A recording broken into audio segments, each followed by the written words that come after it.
રાજકોટ સહિત સમગ્ર ગુજરાતમાં આયુષ્યમાન કાર્ડ કઢાવવામાં મુશ્કેલીઓ સર્જાઈ રહી છે। છેલ્લા 5 દિવસથી સર્વર વારંવાર ચાલુ બંધ થાય છે। રેગ્યુલર કાર્ડ તો નીકળે છે, પરંતુ સ્પેશિયલ કાર્ડમાં મુશ્કેલીઓ ઘણીવાર આવે છે। દર્દીઓને મુશ્કેલીનો સામનો કરવો પડી રહ્યો છે। આરોગ્ય અધિકારીનું કહેવું છે કે સર્વરને લીધે આ પ્રોબ્લેમ છે। આ અંગે ઉચ્ચ અધિકારીઓને પણ જાણ કરવામાં આવી છે।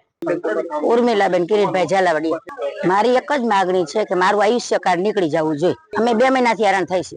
અત્યારે તો મારી એક તો કમરની તકલીફ છે ભાઈ। હું આવું છું ને જાઉં છું, મારે મણકાનો પ્રોબ્લેમ છે, મારે અત્યારે દવા ચાલુ છે, બરોબર। એટલે મારે ઘડીએ ઘડીએ ધક્કા ખાવાના આવું, એ તો મારે પ્રોબ્લેમ થાય ને। અધિકારી અહીંયા આવે તેમ કે આમાં ભૂલ છે એ સુધારી, ઓમાં ભૂલ છે એ સુધારી આવો, અને અત્યારે બધી ભૂલ સુધારી લીધી, તો હવે તો કે એરર આવે છે। બોલો કિરીટભાઈ, અમે આયુષ્માન કાર્ડ લેવા માટે આવ્યા છીએ। એમાં અમારા 3 ફોર્મ અમે 2 વર્ષ પહેલા ભરેલા હતા।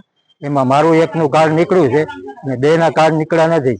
અને પછી કે આધાર કાર્ડમાં સુધારો કરાવો તો સુધારો કરાવ્યા, રાશન કાર્ડમાં સુધારો કેવાયસી કરાવો તો એ કરાવ્યું। પછી 5-6 ધક્કા થયા। 1.5 મહિનાથી અમે આવી છીએ, તો અત્યારે એમ કે છે કે સર્વર ડાઉન છે, નથી હાલતું। તો અમારે શું છે, કામ હોય ને અમારે મોટી ઉંમરના ને તકલીફ થાય, ધક્કા ખાવામાં આ બધી પ્રોબ્લેમ થાય ને। ક્યારેક સાઈડ ડાઉન રહેતી હોય, મેન્ટેનન્સમાં હોય કે એવા ઇશ્યુ હોય, ત્યારે એવો તકલીફ રહેતી હોય છે। પણ બાકી તો આપણે મોટા ભાગના કાર્ડ, ઇવન આખા રાજકોટના કાર્ડ, આપણે સૌથી મોટું કેન્દ્ર આ જ છે જ્યાં પીએમજે ના મેક્સિમમ કાર્ડ નીકળતા હોય। અત્યારે કયા કાર્ડ નીકળે છે કયા નથી? અત્યારે Y1 ના કાર્ડમાં કોઈ ઇશ્યુ નથી આવતો, એની સાઈટ પ્રોપર ચાલી રહી છે। પીએમજે ની જે મેઇન સાઈટ છે એમાં થોડા ઇશ્યુ આવી રહ્યા છે, કે કેચપા નો આવે કે એવું કઈ થઈ શકે એના લીધે, પણ કમ્પ્લીટલી શટડાઉન તો નથી, ચાલુ જ છે। ક્યારેક ક્યારેક આ સ્લો ડાઉન થતું હોય છે। આજે કાર્ડ કઈ નીકળ્યા? હા, આજે નીકળ્યા છે ને। અને આ બાબત તમે કઈ રજૂઆત કરી છે?